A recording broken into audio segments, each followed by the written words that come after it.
Hello everyone.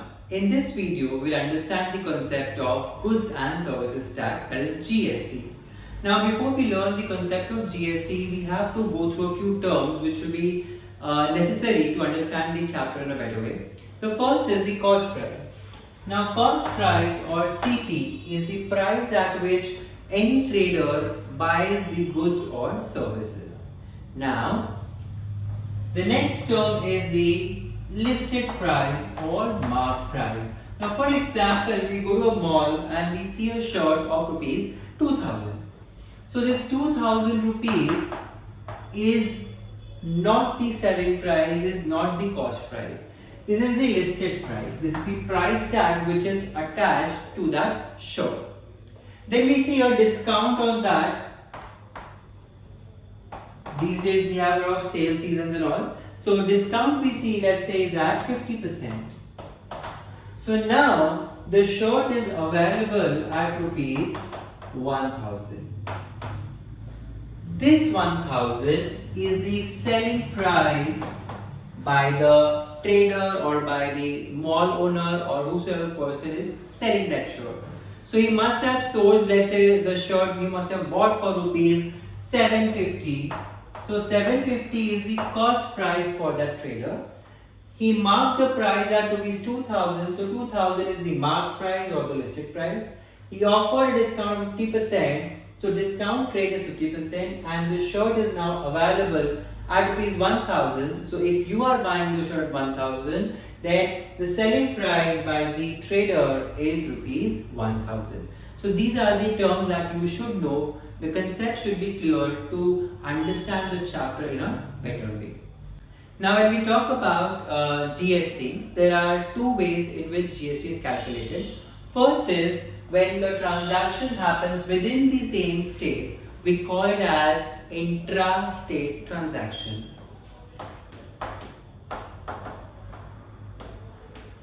So in intra-state transaction, for example, if somebody is in Maharashtra and the transaction happens from Mumbai to Pune or Nagpur to Pune, so both the cities are in the same state. In that case, what happens is if the GST rate is, let's say, 28%, so 14% is calculated as SGST, which is state government GST, and 14% is calculated for CGST, that is central government GST. So if the tax percentage is 28%, it gets equally divided into state GST and central GST. In case the transaction happens from one state to the other state, it is called interstate transaction, and this entire 28% goes as IGST to the central government, which then is divided by the central government in the respective two states as per the policies. So for example, if the transaction is happening from Maharashtra to Tamil Nadu, then everything will go to the central government and central government in return will divide the tax in the respective states. So this is the concept of IGST, CGST and SGST. Now let us understand the concept of GST using one example. So here the question is, find the amount of bill for the following intra-state transaction of goods. The GST rate is 12%. Now because the intra-state transaction, we will have here CGST and SGST separately. You are not supposed to calculate the entire thing with 12%. You have to split that 12 into 6 and 6. So here we have some MRPs 250, 200, 150 and 300. And the respective discount percentages 30%, 40%, 32% and 20%. Now first we will calculate the selling price. Now how do we calculate selling price? For example, if there is something for rupees 100 and there is a discount of 20%. So what we do is we get that for rupees 80. Similarly, because the discount percent here is 30%, we will calculate 70% of this value, which will be the selling price for the given article. So similarly, we calculate selling price of all the articles and then make a total of it. Now this total rupees 637 is the value without taxes.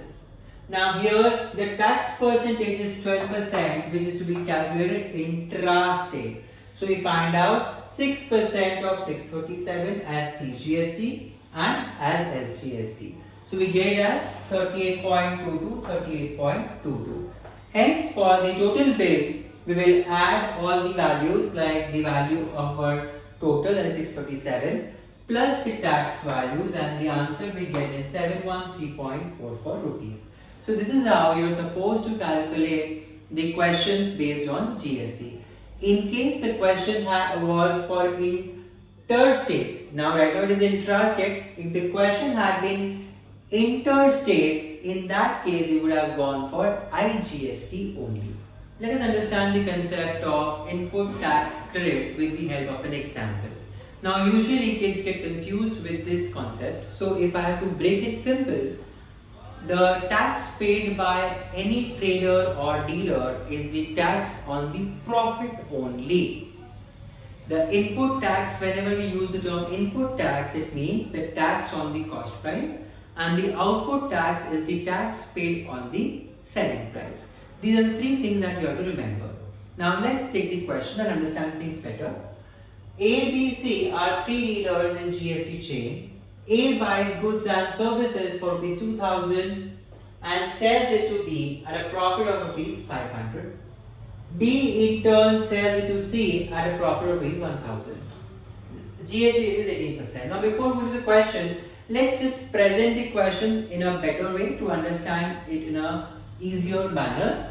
So we have three dealers in a GST chain, A, B and C.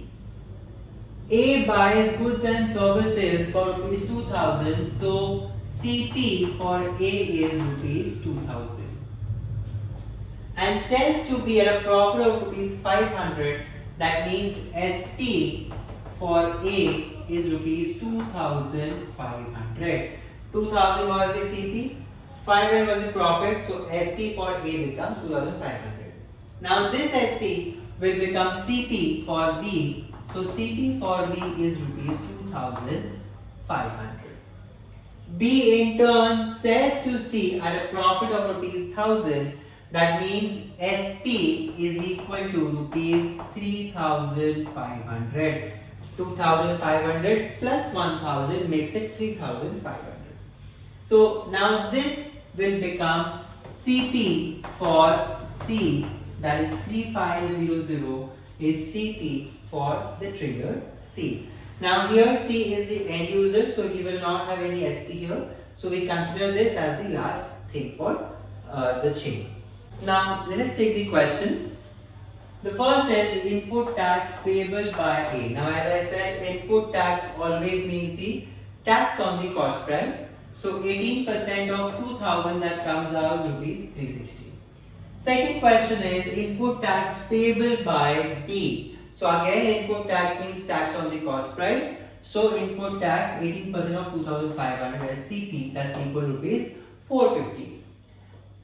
Third is total CP of C. Now CP is the end user, so we will have CP of C plus the tax percent of it. So 3500 plus 18% of 3500, that is rupees 4130.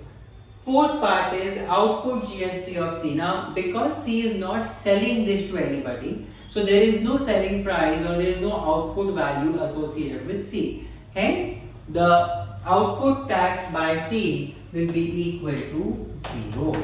So always the end person in the chain where there is no output, where the person is not selling, in that case the output tax will be equal to 0.